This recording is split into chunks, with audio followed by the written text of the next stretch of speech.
Hola, Marilena Gritani por aquí de Controlando tu propia salud con la segunda parte del episodio que grabamos con Marian Pernía. En este episodio, ella nos dice qué tenemos que hacer una vez que ya sabemos que los niños o los adolescentes tienen varios de los señales, de los síntomas, de los signos que nos comentaban en la primera parte, en el primer episodio, que si no lo has escuchado, aquí te dejo el enlace para que lo vayas a ver o está en las notas del podcast y del canal de YouTube. ¿Qué debes hacer? ¿A dónde lo llevas? ¿A quién buscas? ¿Qué tan rápido tienes que ir? ¿Qué cambios tienes que tomar en cuenta para el desarrollo de la mecánica familiar? Todo esto te lo vamos a exponer en esta segunda parte de la entrevista con Marian Pernilla. Aquí te la dejo. Una cosa que quería que comentáramos es que a veces, a veces los papás, los adultos, tendemos a decirle, esto es lo que vas a hacer, hazlo y ya. Y no, y los niños no quieren eso, porque en primer lugar, y eso lo aprendí de mi papá desde que estaba muy pequeña, él a mí me crió para yo ser un ciudadano independiente y no para que dependiera de sus decisiones.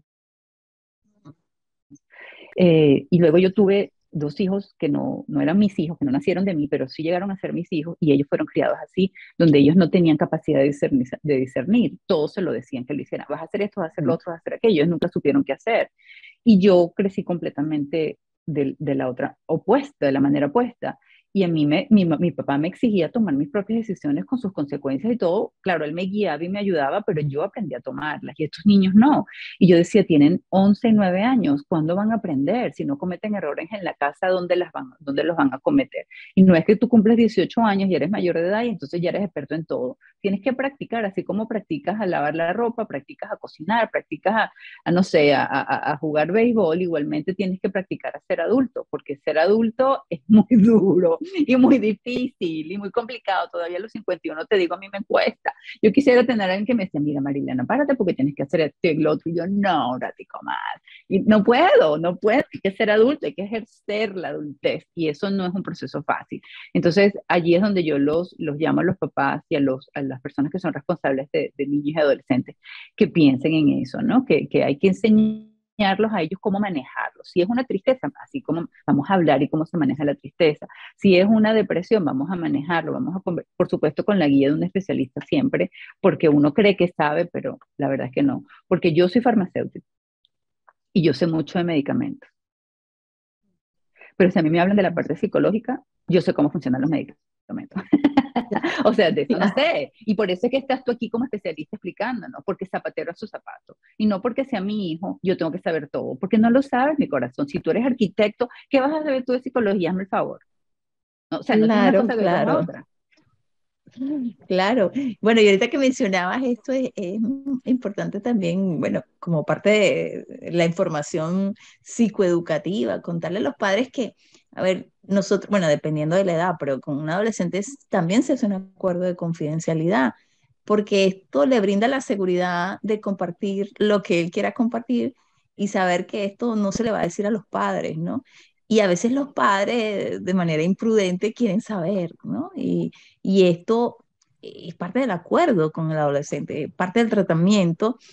Y lo que sí se les dice es, bueno, este acuerdo de confidencialidad se rompe si tú me dices algo que pone en riesgo tu vida. En ese caso sí se rompe, porque si un adolescente dice, mira, al salir de aquí al consultorio, pues yo me voy a lanzar y hay un abismo y voy a saltar por el puente, pues no lo puedo dejar salir del consultorio y tengo que llamar a una ambulancia y actuar rápidamente, ¿no? Pero si hay cosas que son muy personales, el adolescente tiene que tener espacio donde él pueda hablar. Y si en algún momento él decide compartir esa información con los padres y es algo relevante, el terapeuta también puede sugerirle, bueno, vamos a hacer una sesión.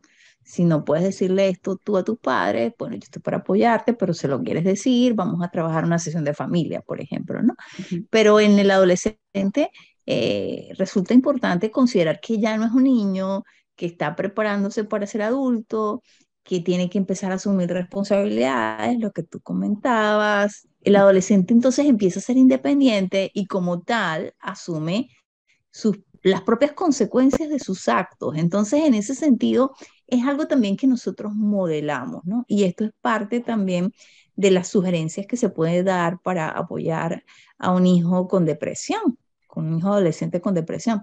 Porque si hay una familia donde se hablan de las emociones, supongamos que ocurrió la muerte de algún familiar y todos están afectados y los mismos padres también buscan ayuda, le estamos hablando y enseñando a ese adolescente que no hay que esconder este problema, que hay que hablarlo, que hay que buscar soluciones. Entonces, una de las cosas importantes también dentro de una familia es que el adolescente pareciera que a lo mejor no escucha a sus padres, pero sí está pendiente de lo que los padres hacen. Y el ejemplo es la mejor manera de enseñarle. Totalmente. Fíjate, una cosa que se me ocurre escuchándote y después de tantas terapias que yo he ido, tantos momentos diferentes donde he necesitado terapia, dependiendo de la situación en la que estoy viviendo, lo que yo puedo resumir que un terapeuta, sea un psicólogo, sea un psiquiatra o sea un psicoterapeuta, es como un traductor para que te explique qué carrizo es lo que está pasando a ti para que tú entiendas. Y entonces después cuando tú entiendes, tú lo vas a saber manejar. De la misma manera con los papás, porque también nos pasó con los niños, que nosotros no entendíamos y ellos hablaron con el terapeuta entendió y aclaró y después nos trajo, mira, te voy a explicar qué es lo que está pasando. Y nosotros, no sé, o sea, no es que no lo había visto, es que no entendía la magnitud ni las Mm. consecuencias. Y entonces por eso para mí en ese sentido, el terapeuta, que no es un tipo en Instagram que se metió a hacer de coach, no, estamos hablando de un profesional de la salud que es una persona entrenada con años de experiencia, con décadas de experiencia, alguien que es un psicólogo, no alguien que se metió a coach de salud y entonces ahora de repente va a comenzar a manejar cosas y que no está entrenado para eso y después ustedes sufren las consecuencias. No porque sea más barato es mejor, ojo, apréndanse eso. Recuerden eso, siempre se los digo, es importante zapatero a sus zapatos. Ajá, a lo que iba es que el especialista, en este caso el psiquiatra o el psicólogo que esté haciendo la parte clínica para que se pueda manejar esto, nos ayude a entender y a llegar al punto para saber qué hacer. Porque no es que no querramos ni que no lo hayamos visto cosas, es que no entendimos a profundidad lo que es. Yo te puedo decir, mira, esta es una taza de té, y a los que te están escuchando esto, lo estoy mostrando esto en mi canal de YouTube. Esto es una taza de té, pero hasta que tú no pruebas que es un té, no entiendes si es dulce, salado, agrio, ácido, qué tan caliente o frío puede estar, pero tú tienes una idea que es té, pero no sabes qué té es, ni tampoco sabes de qué sabor, de paso es para la garganta, se lo cuento aquí entre no.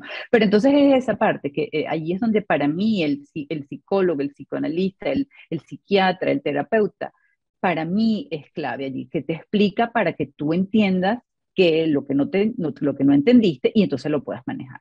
¿Tú qué opinas de eso? ¿Será que Pero a lo claro, y mejor esa es mi estaba visión? pensando en cuando hay un trabajo multidisciplinario, ¿no? También, ¿no? Te quiere farmacéutica, por ejemplo, si un adolescente requiere de antidepresivos, esa parte informativa que es muy concreta, digámoslo así, ¿no? Yendo de lo concreto a lo más complejo, este, cómo el medicamento va a funcionar en el organismo, el tema de que no va a tener un efecto inmediato, por ejemplo, los antidepresivos, el efecto es acumulativo. Entonces, esa información que puede dar un psiquiatra al momento de hacer una prescripción y que los padres la manejan, el adolescente también, y entienden cómo va a ser el efecto y que si esto pudiera tener alguna consecuencia, un efecto secundario no deseado, alguna contraindicación. Entonces, bueno, vamos desde esto, que es un posible tratamiento donde haya tanto una prescripción por parte de un psiquiatra, de un antidepresivo, como terapia, y vamos a otro nivel, donde solamente el adolescente va a psicoterapia. Y realmente en algún momento pudiese ser que eso que tú llamas el traductor, ¿no? El psicoterapeuta escucha y en algún momento, bueno, hay una devolución, hay una información que digiere y que elabora y que transforma y que el adolescente también puede captar y entender lo que le está pasando, porque el terapeuta es como un espejo, ¿no? Allí se ve reflejado él y puede entender desde la perspectiva del terapeuta, que además es muy neutral, por eso es que hay que ir a un profesional, porque realmente si a mí me traen un adolescente a la consulta, yo no siento afecto ni cariño y como no estoy involucrado, Involucrado. puedo ver las cosas con objetividad, cosa que no pasa si habla con un primo o una tía, con el abuelo o la abuela, donde hay un afecto que ese cariño de cierta manera genera un velo allí, ¿no? Que interfiere y que hace que no se pueda actuar de la manera que se espera cuando un adolescente necesita ayuda, ¿no? Entonces, esto es importante comentarlo porque a veces, ¿sabes? Se pueden buscar otras opciones, ¿no? Tú hablas de coach, que yo también difiero mucho del enfoque muy positivista a veces y como de tratar de influir para que las cosas se superen rápidamente sin ir a la raíz de los problemas. Ujú. Y también que a veces, ¿sabes? Si, por ejemplo, es una familia muy religiosa, bueno, vamos a hablar con el pastor, vamos a buscar consejo aquí o allá y no se busca la ayuda en el lugar indicado, ¿no? Entonces hay cosas que a veces, si no se hacen de la manera correcta, contribuyen a empeorar el problema. En el caso, yo respeto mucho la postura espiritual o religiosa de las personas, ¿no?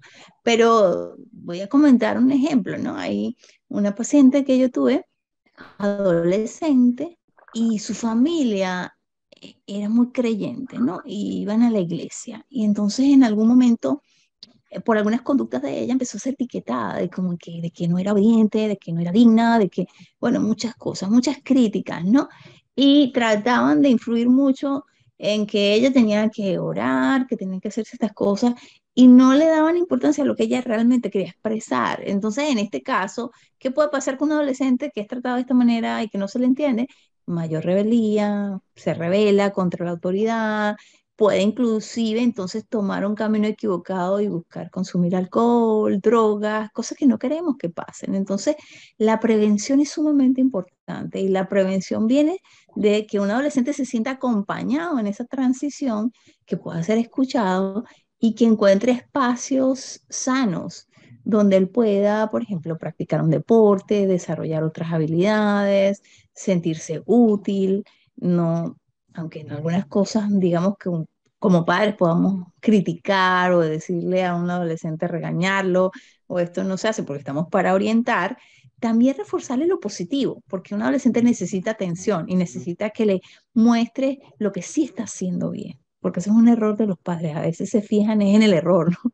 Y no elogian, no felicitan, no crean ese espacio saludable de crecimiento en el que un adolescente se pueda sentir apoyado y el que los padres lo puedan conducir al éxito, llamémoslo así, ¿no? Reforzándole lo positivo y de qué cosas sí es capaz, no solamente las fallas. Eso que dices me parece básico. Yo recuerdo cuando mi muchachito, que ahora tiene 22 años, ujú, soy una vieja, está bien, píldenme de vieja, no me importa, es verdad. Él tenía 15 años y, y su cabeza funcionaba completamente diferente a la mía. Él era arquitecto, ingeniero desde chiquito y yo nunca he sido así. Yo compré un mueble y había que armarlo y para mí eso era una tragedia. Yo lo llamé y le dije, mira, pasa esto, compré este aparato, hay que ponerlo, hay que armarlo, yo no sé de eso, tú me puedes ayudar, porque desde mi punto de vista, tú eres más experto en esto que yo, tú vas a entender cómo hacerlo mejor que yo. Yo voy a estar ahí para ayudarte y lo que necesites lo voy a hacer y si necesito guiar en algunas cosas que tú no puedes, pero yo quisiera que lo hicieras tú, que este proyecto fuese tuyo y tú lo hicieses. Y él me miró como, ay, o sea, la cara que estoy haciendo para los que no están viéndome en el video de YouTube es, pero ¿qué te pasa, loca? ¿Cómo que yo me vas a poner mi responsabilidad, de esa responsabilidad tan grande? Y tú, ese es tuyo, porque me tengo que meter yo en tu rollo, ¿no? Pero después la cara que me puso es, bueno, déjame lo hago pues. Y se vino. Entonces yo avisé al resto de la familia, a la niña y a su papá. Les dije, Hayden va a tomar este proyecto y él lo va a desarrollar, nosotros por favor vamos a apoyar. Y entonces nos paramos los tres de los lados y él se sentó a leer las instrucciones, a abrir la caja y a sacar uno por uno las piezas y nos dijo, necesitamos empezar sacando todas las piezas e identificándolas para que las reconozcamos con el gráfico. Y así fue dándonos instrucciones uno por uno.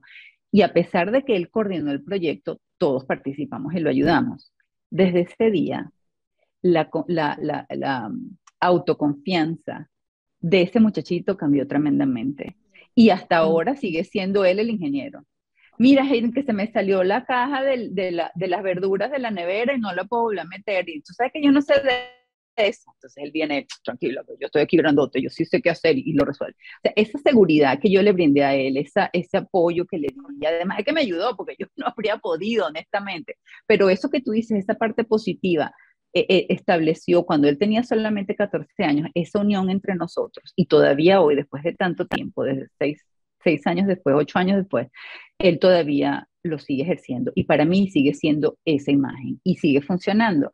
Entonces, eso que me decías tú de resaltar lo positivo para ellos en esos momentos que están tan inseguros, yo creo que es muy importante. Gracias por decir eso y me parece que el ejemplo que acabo de poner puede ilustrar en otras personas cómo lo pudieran hacer también. Claro, maravilloso, ¿no? Es un excelente ejemplo porque es eso, ¿no? Cada adolescente es diferente y siempre vamos a encontrar de dónde agarrarnos para de una manera u otra pulirlos, ¿no? Y poder estimularlos, poder reforzar lo bueno para que mejore aún más, ¿no? Y para que puedan destacar en aquellas habilidades que les apasionan, que les gustan o que de una manera u otra los ayudan a destacarse, porque de allí es el camino de la vida, ¿no? Nosotros vamos aprendiendo cosas, algunas se nos dan más fáciles, otras más complicadas, pero lo más importante es estar atentos, porque además cada hijo es diferente, ¿no? Entonces muchas veces también los padres, por ejemplo, comparan, entonces, bueno, tú mira que tu hermana se hace esto y tú no haces esto. Yo tuve un caso que atendí y fue bien interesante porque eran dos hermanos y yo atendí fue a la chica de 16. El hermano ya estaba en la universidad y ella estaba empezando a tener síntomas de ataques de pánico. Y cuando yo la evalué, empecé a ver que esto le pasaba era cuando tenía que presentar un examen, cada vez que había algún reto académico. Ella se sentía muy, muy ansiosa, ¿no? Y claro, ella nunca le dijo a sus padres qué era lo que le pasaba, pero cuando estuvimos trabajando en terapia, algo que ella comentaba era que los padres siempre alababan muchísimo a su hermano mayor. Y la verdad es que su hermano mayor, ella lo admiraba, era una especie de nerd, muy buen estudiante, brillante, pero ella sentía que nunca iba a llegarle, que ella no tenía el mismo potencial.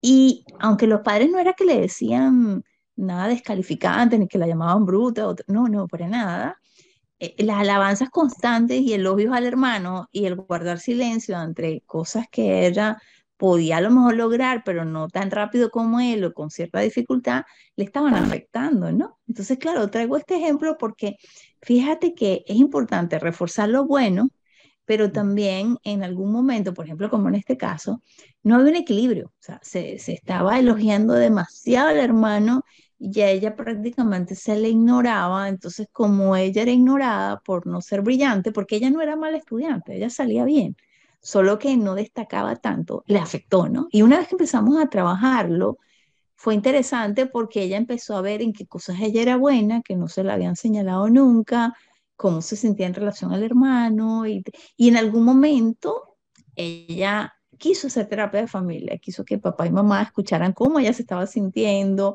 y fue bien importante porque esto inmediatamente disminuyó los niveles de ansiedad, ¿no? Era poderse dar cuenta a ella de qué le estaba pasando, poder expresarlo y darse cuenta que esto había bajado la autoestima tremendamente. Su autoestima estaba muy baja, pero luego ya, digamos que hubo un balance, ¿no? Entonces, claro, hay cosas que a veces, a ver, yo creo que hacemos inconscientemente como padres y no vemos las consecuencias, ¿no? Entonces, lo importante de estos espacios, Marilena, es que sirven para reflexionar, para darnos cuenta de cómo hacemos las cosas, revisarnos, para los adultos también evaluarnos y cambiar si hay que cambiar, ¿no? Si hay algo que modificar en relación a cómo tratamos a nuestros hijos, en relación a la manera como nosotros enseñamos o somos un ejemplo y que quizás en algún momento el cambio tiene que venir primero de nosotros como adultos para después influir sobre ellos, ¿no?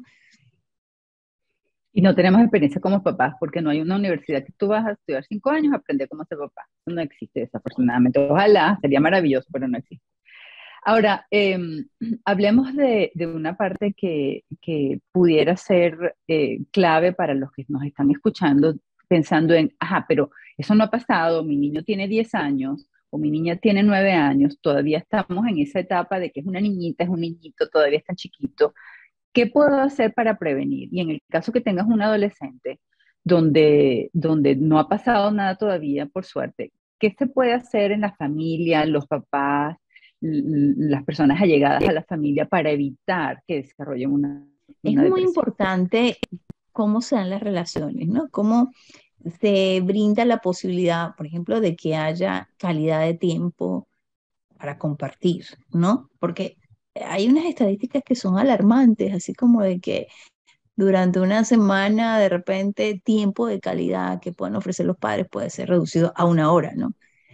Hablando de tiempo de calidad, no es solamente la presencia física o compartir un momento en el que se está viendo una película o se está comiendo, sino en ese tiempo de escucha, en ese tiempo de estar, en, en también saber escuchar, porque a veces los adultos estamos abrumados en nuestras propias responsabilidades, en nuestras propias cosas que hacer de trabajo y no escuchamos, Oye, ¿no? Entonces, yo yo, diría que una de las formas de prevenir es estar muy abiertos a la escucha, a tener una buena comunicación con los hijos, a poder compartir, ¿no? A tener ese espacio de compartir y de intercambiar en un momento en que estemos preparados para ello. Porque a veces un adolescente o un niño, bueno, supongamos un niño llega, mamá, quiero esto, quiero aquello, pidiendo cosas y de repente estamos ocupados en la cocina y no lo miramos a los ojos porque, bueno, en ese momento estamos pendientes de lo que estamos haciendo, ¿no?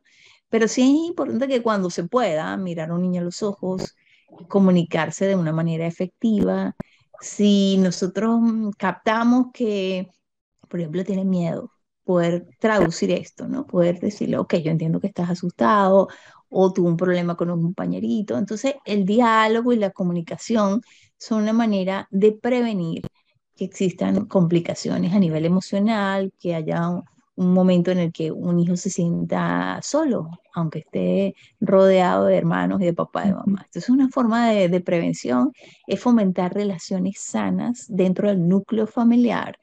Otra cosa es cuidar la salud física, cuidarla a través de una buena alimentación, de buenos hábitos de sueño, de mantener rutinas estables, que esos son muy importantes en el desarrollo, y que al momento de la adolescencia, que hay ciertos cambios y que es verdad que el adolescente puede ser mucho más independiente, igual, ¿no? Estar pendiente de que descanse, de que se alimente bien, de que aunque él tome algunas decisiones, nosotros podamos influir para que sean las más acertadas, estar allí para orientar, para guiar. Esa presencia es muy importante.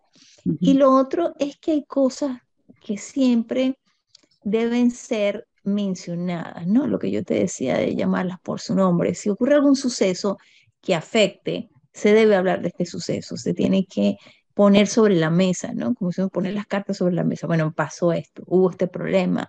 Hablar en familia de cómo nos sentimos, ¿no? Depende del nivel de la edad, del niño, de lo que haya pasado, pero no estar dando largas a situaciones que pueden afectar a futuro, ¿no? No ocultar información o creer que no se sabe nada, ¿no? Que te voy a poner un ejemplo. Mira, este fue un caso y resulta que la niña escuchaba al papá que estando dormido, él se despertaba gritando. Él siempre gritaba. Bueno, no siempre, bueno, sí, 3 veces a la semana, supongamos, más o menos. Y ella creció con ese papá que cuando dormía se sentía sobresaltado y se despertaba y gritaba. La mamá siempre le dijo, "Oh, eso le pasa a tu papá porque come mucho. El papá come mucho. Entonces es un problema digestivo, ¿no? Y tanto a esta niña como a la hermanita siempre se manejó el mismo discurso. Ellas fueron creciendo, pero en un momento que pensaron que no era lógico, que el papá se despertaba y gritaba, y a veces no despertaba, a veces en medio de sueños gritaba. Y ellas preguntaban y preguntaban y siempre se les daban una explicación hasta que en algún momento la hija mayor ya era adolescente y empezó a tener conductas, bueno, que rompían un poco los límites, ¿no? Y empezó a salir y no tenía cuidado y andaba ya con noviecitos. Entonces la mamá en algún momento le sienta y le dice, mira, te voy a decir lo que le pasó a tu papá.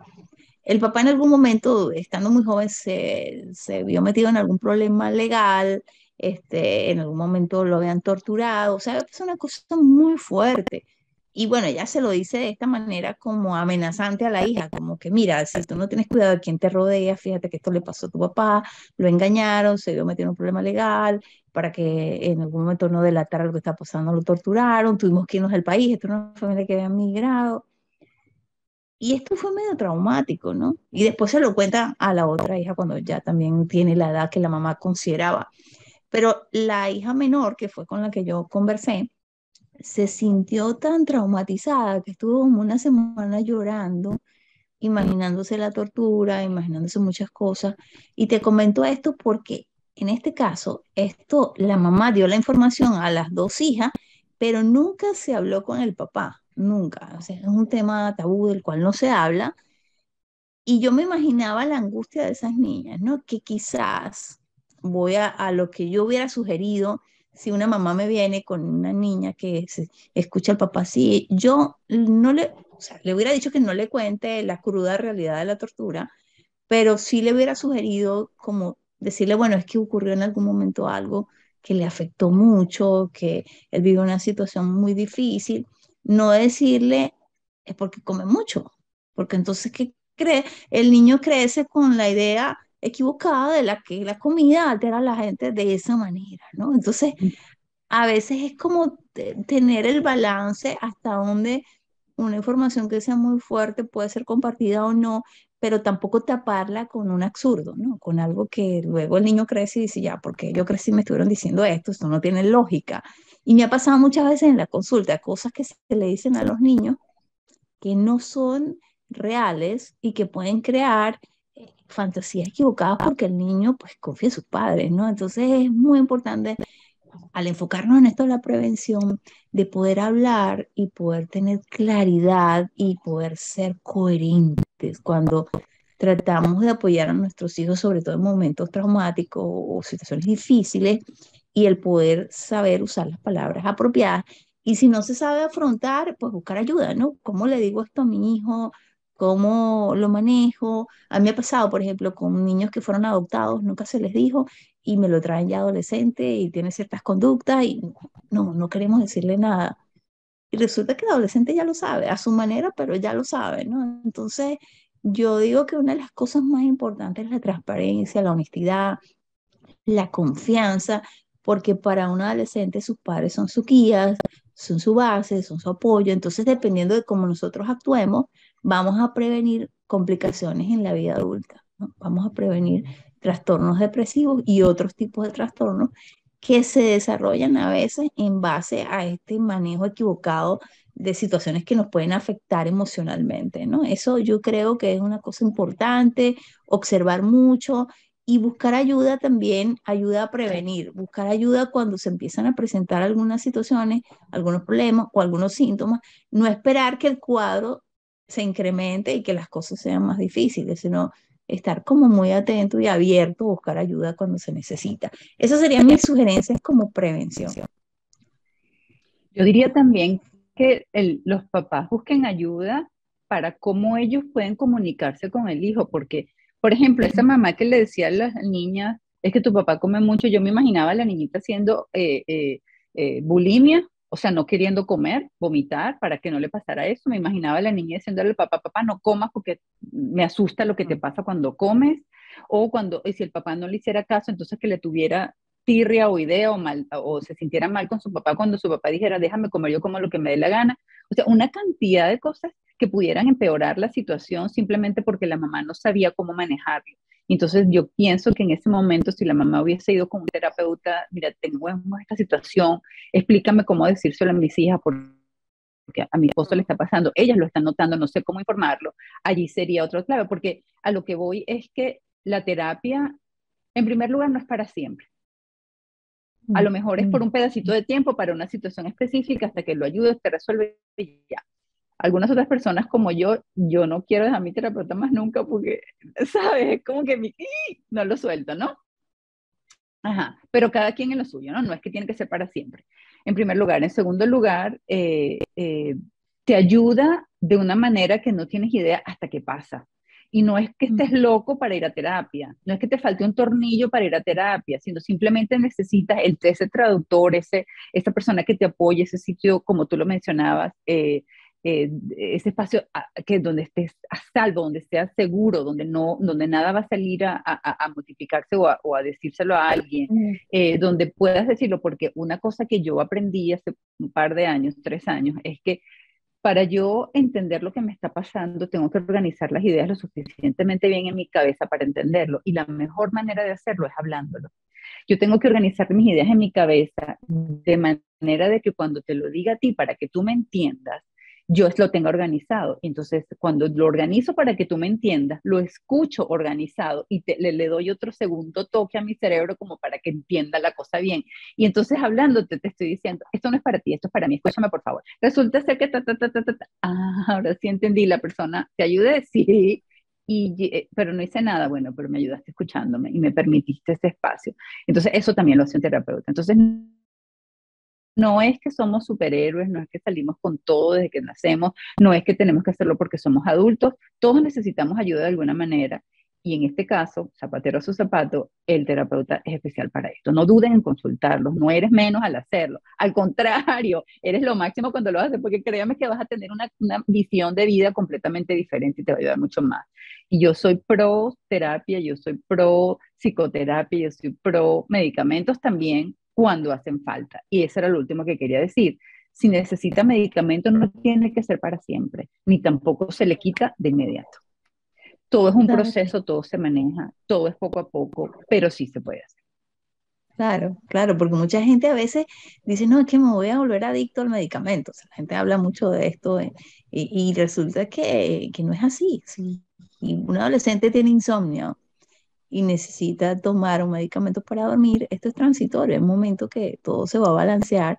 Y claro, el especialista es el que sabrá cómo, qué medicamento específico, la dosis, etcétera, y si hay que retirarlo, de qué manera el medicamento se puede retirar, cómo va a disminuir la dosis, etcétera, ¿no? Porque a veces existen muchos temores, pero justamente estos temores se aclaran hablando, preguntando, estableciendo de alguna manera u otra un canal informativo con la persona indicada para saber qué tipo de decisiones se pueden tomar, porque con la salud no se juega. Y el tema a veces delicado con la salud mental es que todavía existen muchos estigmas, ¿no? Y los estigmas hacen que se creen barreras y esas barreras impiden que a veces los profesionales podamos brindar el apoyo que una persona necesita, ¿no? Entonces es importante considerarlo como mensaje para las personas que están conectadas, que te ven en YouTube, que escuchan esto en tu podcast, porque la psicoeducación es elemental, el poder entender lo que nos pasa y qué hay que hacer para remediarlo.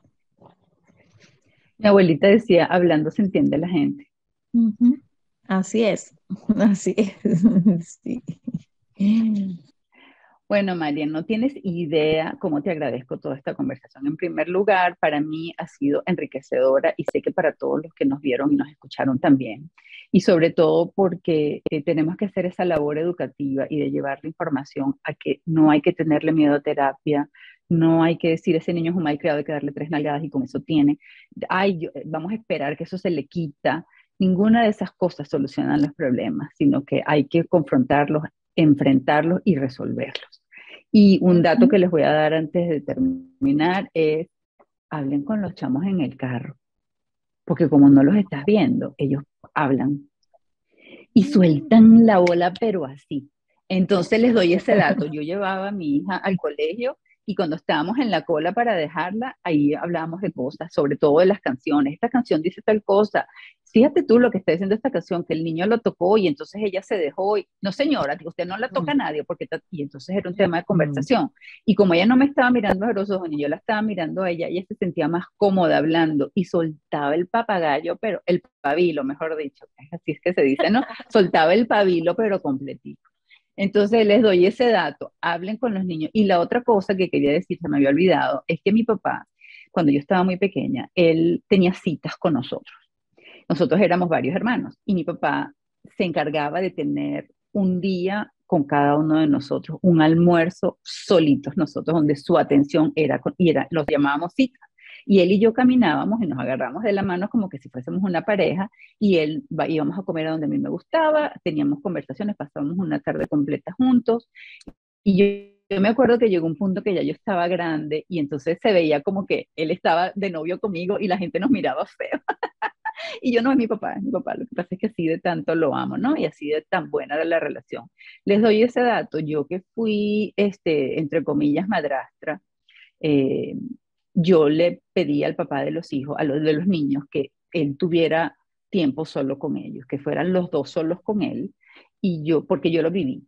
Y también que un día él se iba con uno y yo me iba con el otro, y después cambiaban. Otro día él se iba con el otro y yo me iba con el que le había estado. De manera que pudiéramos tener, ellos tuvieran el foco, la atención entre todos. Y por supuesto La también salíamos atención. en familia, pero que hubiese este momento, exacto, lo que tú decías, que fuese el foco con ellos, que lo miraras a los ojos a cada uno, que les dieras el tiempo, el momento, para que eso lo ayudara. A mí eso me ayudó muchísimo cuando mi papá lo hacía conmigo y yo lo quise hacer con los niños también y todavía lo hacemos. Y es muy sabroso porque es, bueno, hace tiempo que no hablábamos y entonces se sueltan el papagayo y tú, Dios santo de mi vida, yo no tenía ni idea de que todo esto saliera, pero chévere, sabroso y sobre todo cuando estamos hablando de que confían tanto en ti, que te hablan de sus cosas de adultez, que tú piensas que nunca lo van a compartir contigo y lo comparten y tú, ta, ta, bueno, salió la sorpresita, manejémoslo pues.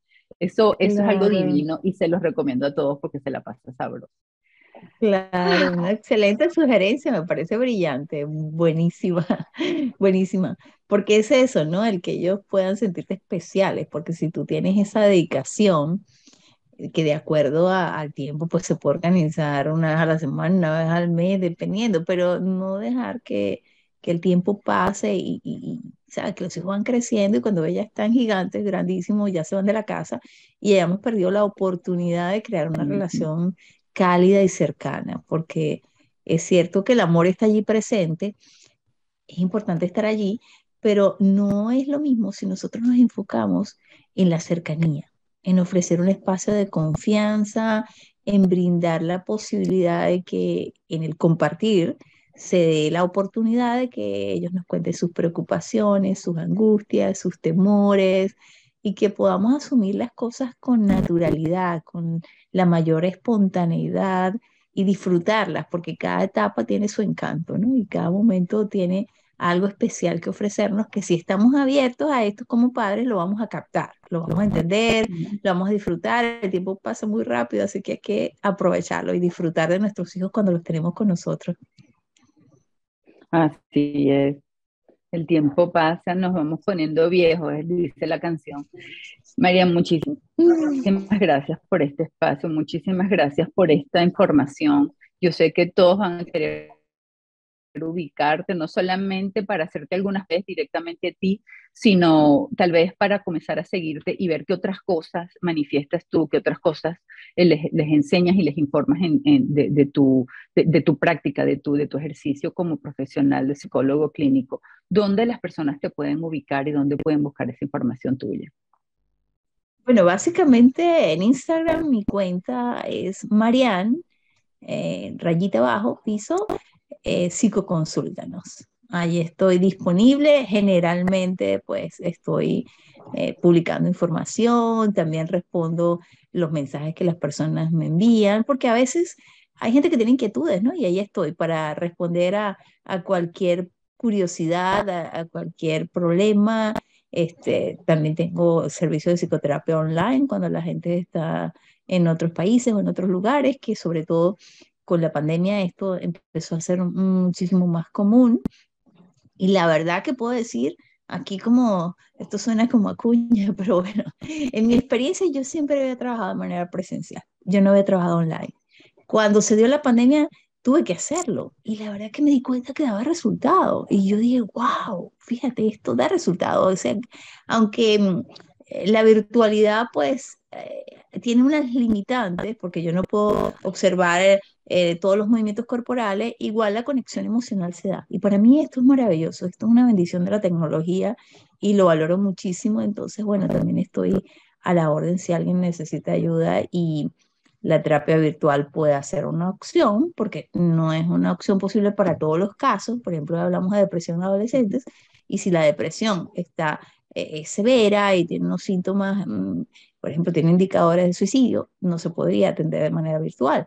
Pero hay casos que sí podemos trabajar de manera virtual y se pueden resolver. Entonces, bueno, estoy a la orden para quien quiera.